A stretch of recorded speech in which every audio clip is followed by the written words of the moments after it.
Ito guys, huwag natin hayaan na maglaro ng ballpen ng ating mga anak, no? Baka ganito ang mangyayari, iyak ng iyak, no? Huwag natin hayaan sila maglaro talaga ng ballpen. Kasi pag nakalunok sila ng ink, ay ganito ang mangyayari. Where are we going? Go to the ER. What are we gonna inject? Okay, where? Here. Okay.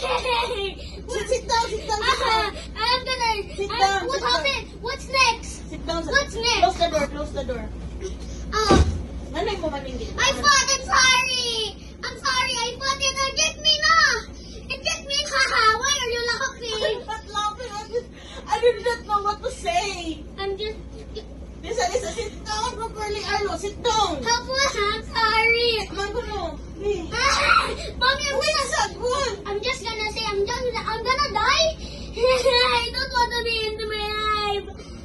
Hello, na ito. Mommy, No. Mommy, I'm gonna die. I don't know. I need to inject. Yes. Okay, what's next in the inject? The inject that you put here. No, is it a kit? Yes. Yeah, Mommy, why are you crying? Sorry, because you're so bad. Why did you do this?